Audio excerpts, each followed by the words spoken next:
All right, welcome. Today, we're diving deep into mastering critical power. We're going to break down all the essential knowledge you need to become a field service technician, one of the people protecting the very infrastructure our modern world runs on. So let's get right into it. So think about this for a second. What's the one thing standing between a massive power grid failure and, say, a total global data meltdown? It's a huge question, right? Well, the answer is a skilled field service technician. These are the experts, the pros on the front lines, making sure that everything from data centers to hospitals stays online no matter what. The stakes? Yeah, they could not be higher. So, where does a journey like this even begin?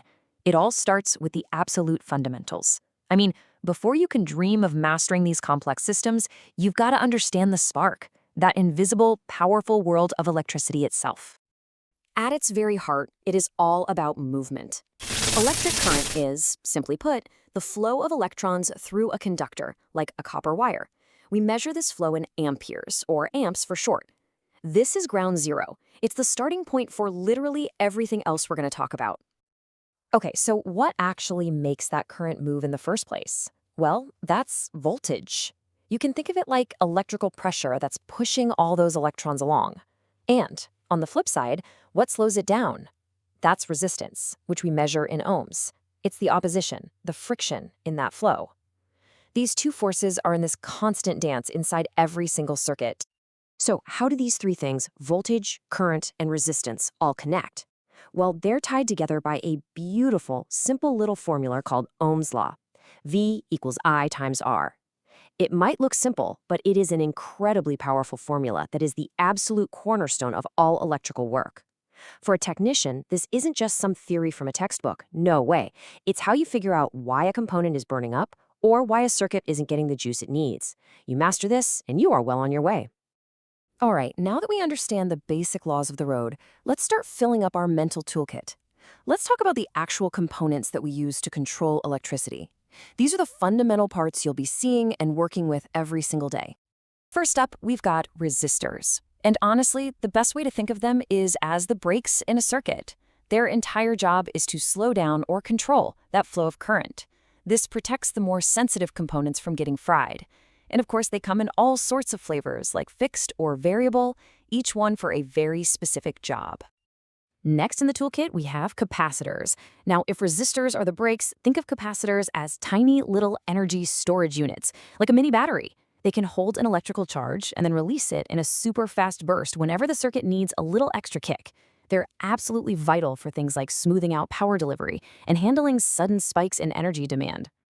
Now let's talk about a big one, the two fundamental ways power gets delivered. You've got alternating current, or AC.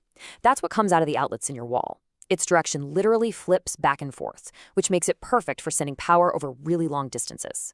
Then you've got direct current, or DC. It flows in one steady, constant direction. This is the language of batteries and all of our sensitive electronic devices. A good field service tech needs to be fluent in both. Okay, so we've got the laws down and we've got the basic components in our toolkit. So now let's see how they all come together to create the massive, critical power systems that field service technicians are actually responsible for. This is where the theory hits the road. When you're working with critical infrastructure, you're going to constantly run into these three key players. First, the UPS, or uninterruptible power supply. That's your instant backup when the lights go out. Then you have the PDU, the power distribution unit. Think of it like a super smart industrial-grade power strip. And finally, the STS, or static transfer switch, which can swap between two different power sources so fast that the equipment downstream doesn't even blink. So how does a UPS work its magic? It all starts with a little device called a rectifier. What it does is take that AC power coming in from the wall and convert it into DC power. Why? Well, it needs that DC power to charge the backup batteries and to get the power ready for the next critical step in the process. And the second half of that magic trick? That's the inverter. It does the exact opposite of the rectifier.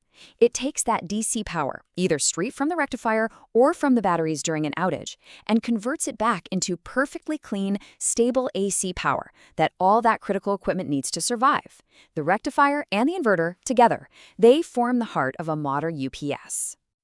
So we have the power, we have the components, but how do these systems think? How does an STS know when it's time to switch sources? Well, that brings us to the brains of the whole operation, the logic of control.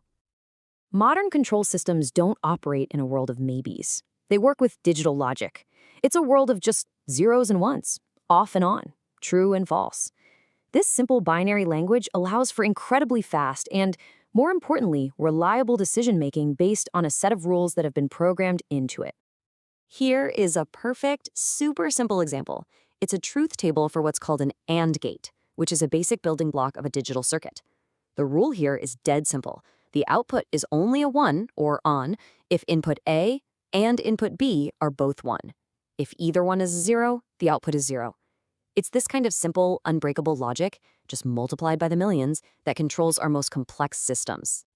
And the actual piece of hardware that uses millions of those little logic gates to make decisions, that would be the PLC, or Programmable Logic Controller. These are rugged, specialized computers designed to read inputs from sensors, run programs based on that logic, and control outputs to manage, well, everything from a single machine on a factory floor to an entire data center's power grid. Okay, we have covered a ton of ground, from single electrons all the way up to the brains of the system. So now, let's bring it all home and see what it really takes to become a Master Field Service Engineer, or FSE. The absolute core of this job is problem solving, but it's not about just guessing. It's a systematic process. First, you collect data. What are the symptoms? What error messages are you seeing? What did the client notice? Then, you analyze that data to come up with a few likely causes. Next, you test your theories to isolate the actual root of the problem. And only then, once you're absolutely certain, do you repair or replace the part. This structured approach is what separates the pros from the amateurs. So what's the path to actually get there? Well, it's usually a mix of formal education or equivalent military training, a couple years of real hands-on experience, and a deep, deep commitment to safety. But look at that last point, professional conduct and communication skills. These are just as critical as your ability to use a multimeter. And that brings us to this crucial point. When you're on site in front of a client, you are the company.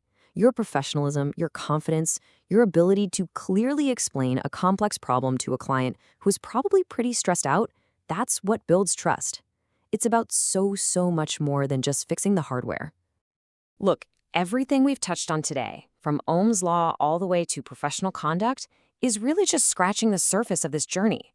For anyone who really wants to go deeper, the comprehensive guide is this book, Mastering Uninterruptible Power Supplies, Field Service Engineering. It's literally designed to teach you the job from the ground up and get you ready. So, after seeing the fundamentals, the systems, and the skills it takes, the final question is really for you. This field is challenging, it is critical, and it is absolutely essential for our modern connected world. So, are you ready to be one of the people who powers the future? Order your copy today, available exclusively on Amazon.